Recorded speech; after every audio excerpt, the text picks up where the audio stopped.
help with regard to this issue. I have requested an investigation with some 50 U.S. agencies to date and have gotten nowhere. Please assist me with this most grievous situation. My life is in danger and I apparently have nowhere to turn as my protector is my perpetrator. Thank you sincerely for your assistance. Sincerely, Kevin Brenner. That's it, Gina. Kevin, thank you. Why don't you tell the listeners what you were telling me before the interview about your implants and how you were implanted and sexually assaulted. I think they'd be interested in hearing about that. The harassment that you're suffering. Specifically what happened was, as I said, I wrote a report and I named every name, Michael Seidler in particular, since he's the Inspector General, which is like the head cop, and he's separate from the Veterans Administration. He's supposed to be there to protect me. When I went to him and showed him the mismanagement of my funds, etc., he agreed. But within 2 days or so, he changed his tune and became part of the problem. So I turned him in along with Neil Nielsen, who was the field agent, Dennis Wilder, all the people I named. Within 35 days, immediately my computer was crashed. I looked into the log and it said hacker, hacker, hacker, Washington, Washington, Washington. So, but I had already gotten the correspondence out. However, the Veterans Administration contacted me telling me that there was a possibility I had cancer. I needed to go in and have a colonoscopy. I thought that was pretty important. You usually take forever to get anything done, and they were right on this. So, while I was on the table, Dr. Mann said to a person named Nurse Dan, another person involved was Nurse Karen, said, I'm done, you can have him at this point. Nurse Dan said, this is going to hurt. 4 people held me down, and they seared microchips to my colon without giving me anything for pain, without asking. It was totally involuntary. Later, when I asked them what those were on the photograph, they said, oh, that's just medication, or blah, blah, blah.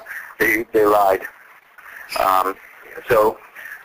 After they put the chips in my colon, and it really hurt twice. It's not something you forget. After they put them in my colon, then they said there's a couple of more procedures. He took microchips that are like steel, well, it seems steel, apparently they're not. He stuck them under the skin in my ear, and then held direct pressure and said, don't take it back for a couple of days. He did this times 2, each of my ears. And then he stuck a really big syringe in the roof of my mouth and put a microchip in the roof of my mouth. I have the scar in the roof of my mouth. I also have what the CAT scan in Puerto Rico calls an artifact blocking my left pulmonary artery, when in fact I believe it's a transistor. I know the things they put in my ears are neuroradios. I know that the thing they put in the roof of my mouth is a GPS. I know that the chips that they put in my colon, I got online and I found pictures of the very same thing that I saw in my colon. I have the pictures of the photo. The photo is available with an attorney. The VA continues to block me, saying you have to have an attorney, you have to have an attorney. But VA laws are such that you can only have a VA-approved attorney help you. And this is a VA conspiracy in my particular case. Mine is provable. I have all the people that I know the doctors, Dr. Edward Eaton. They abducted me in 2005. After the 2004 implants, in July I had nuclear brain imaging done because I knew they put the chips in there and I wanted to see them. I now have those films that show the chips in the roof of my mouth and in my ears. I immediately fled to Boston from San Francisco, and I'm telling you, I'm very, very sick during this time.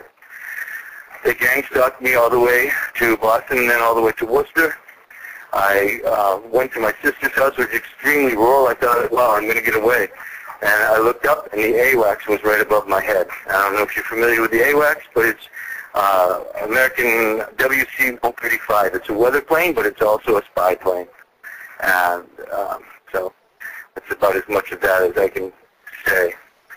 Well, in 2005, June 2005, on June 5th, they gave me a seizure using the chips. On June 6th, they gave me the same seizure, only this time two of my so-called friends, Mark Morawski and Michael Green, came into my house with a person named Matthew. I don't know his last name. They took me under my arms and drug me out into the parking lot, put me in an ambulance, took me to the, I believe it was the 4th floor of the Mather Hospital, which is basically unused. It's a new hospital, but that wing is quote-unquote unused. They tortured me for 4 days. Now, I don't remember anything after this one gave me a shot, but they told me that they killed me twice.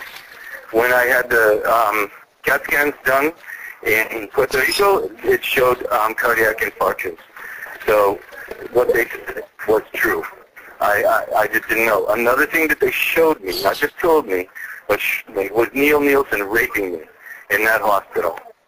Now, whether this is true or not, because you have to separate fact from fiction, I'm telling you they used holographic imaging to show me Neil raping me. It doesn't mean that's true. But if you ask me, that's as big a crime, or it's close to being as big a crime as any. I woke up with a lubricated anus and my tongue cut in fourths 4 days later. I went to the hospital. My doctor told them that I had tried to commit suicide from the 3rd and only woke up on the 10th. However, my doctor had seen me on the 8th during the time of the induction from the 6th to the 10th, and he had made notes in my record.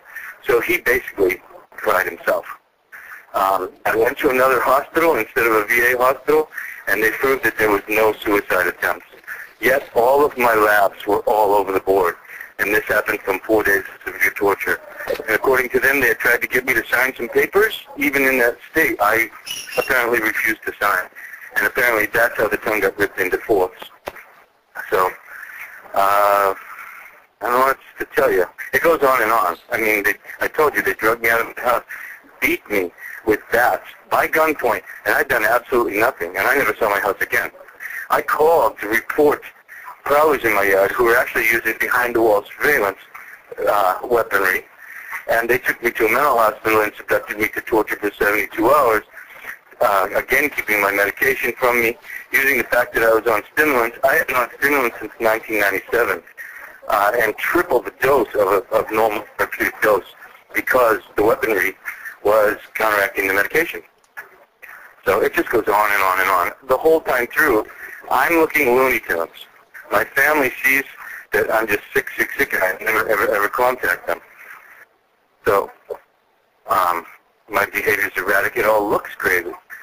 Not until I went to Puerto Rico, and they assisted me by at least making them stop a significant part of the torture so that I could at least get out of bed, I could get around, etc., etc.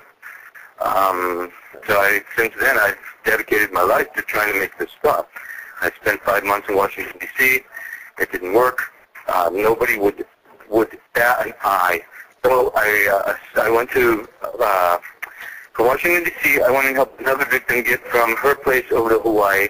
And then from there, I went to Tobago on my way to Venezuela to try to get the Venezuelan government to help us out with this.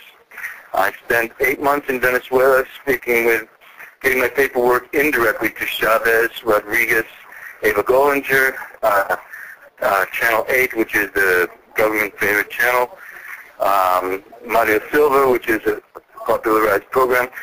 Everything I tried, I went to military intelligence, police intelligence. All they did was take my reports for copies and not give them back to me. So I went to the Department of Justice, the Minister of Media, and got absolutely nowhere. So that just told me that the international agreements with Venezuela are apparently more powerful than the relationship between Bush and Chavez. So I left Venezuela and came back over to Tobago, where I've been resting right now. I'm heading back to Tobago for a documentary in Spanish. While I was in Venezuela, because I couldn't get anywhere with the media, I went from church to